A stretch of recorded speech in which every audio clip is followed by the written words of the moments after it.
Como você tem comemorado as suas conquistas? Olá, sejam muito bem-vindos. Meu nome é Camila Wolff, eu sou psicóloga e hoje nós vamos falar sobre esse assunto. Na semana passada eu fiz um post no Instagram falando sobre a importância de comemorarmos as nossas conquistas, as nossas vitórias e os pequenos passos que a gente dá no dia a dia. Porque quando a gente não faz isso é uma forma de se auto-sabotar, né? E quando eu fiz esse post, uma pessoa comentou: o difícil é reconhecer essas conquistas. E aí eu fiquei pensando sobre esse assunto, né? E logo o universo me deu a oportunidade de refletir um pouquinho mais quando eu conversei com uma pessoa que, aos olhos das outras pessoas, tinha atingido uma grande conquista na sua vida, mas que não se sentia vitoriosa por isso. E quando a gente fala sobre conquista, logo vem à mente coisas que são colocadas na nossa sociedade ou que estão aí disponíveis, né, soltas no senso comum, como arrumar um emprego legal, comprar uma casa, um apartamento, uma casa no condomínio fechado, um iate, vai saber, né? E aí, se eu não me vejo nessa situação, ou se eu não consigo ter nada disso, então eu posso me sentir um fracasso. E isso acontece muito quando a gente se compara com as outras pessoas e sem levar em consideração a nossa história de vida, os caminhos que a gente percorreu, as escolhas que a gente fez e todas as outras escolhas que a gente precisou abrir mão para estar nessa situação ou nesse lugar que nós estamos hoje. E também não levamos em consideração a história, o caminho, as escolhas que a outra pessoa fez para estar naquele lugar. Eu acho muito importante para poder reconhecer as nossas conquistas, os pequenos passos que a gente dá no dia a dia, é importante abrir mão da comparação. Quando a gente olha friamente, né, fulana chegou, tem um cargo X por exemplo, a Maria tem o cargo X e a Ludmila tem o cargo Y, né? Mas a gente não vê o contexto, a gente não vê a história de vida e os caminhos que cada uma percorreu para estar ali. Fica muito nítido isso, por exemplo, numa sala de aula. A gente pega dois alunos que estudam na mesma escola, têm os mesmos livros, com a mesma professora, e um tira nota boa e o outro tira nota ruim.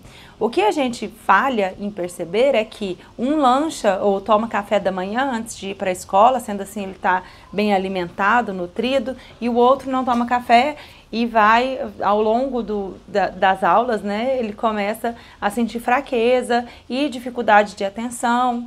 Então, a gente não percebe isso. Ou então, um aluno que tem um ambiente familiar que estimula e propicia os estudos e a outra pessoa, o outro aluno que está com os pais brigando ou enfrentando uma situação de divórcio ou passando algum tipo de problema de saúde na família, sendo assim vai afetar o desempenho da criança. E quando a gente cresce, eu falei da situação da escola porque fica muito nítido isso, né? E muitas vezes na nossa vida adulta, com as redes sociais e as fotos perfeitas, com filtros e lugares maravilhosos, a gente esquece o contexto de cada um, a história de cada um.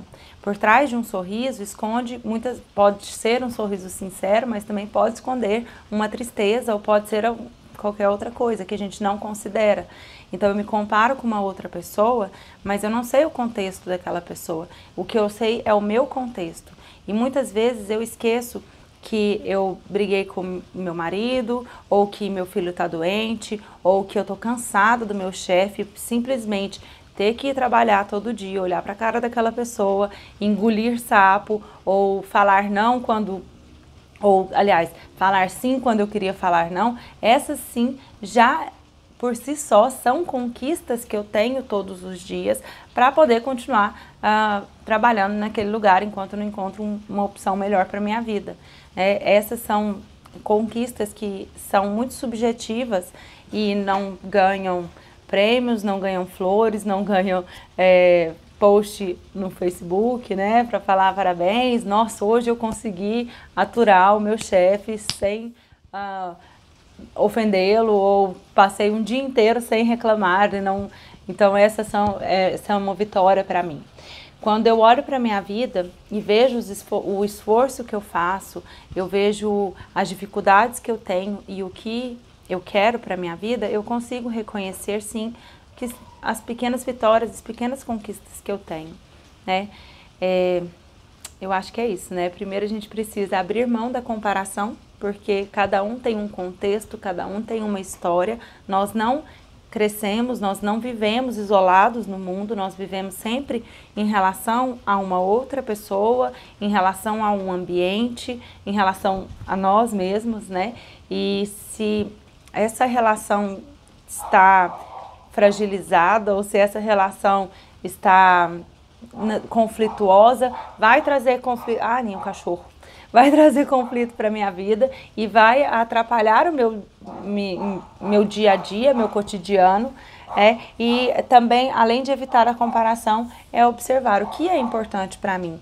Quais são os sacrifícios que eu faço no dia a dia? Mesmo que não sejam sacrifícios visíveis para outras pessoas, para mim é.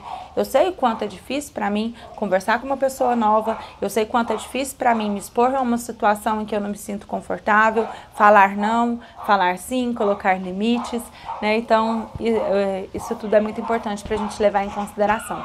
Tá? Eu espero que seja válida a reflexão e que o cachorro não tenha atrapalhado tanto esse áudio, tá bom?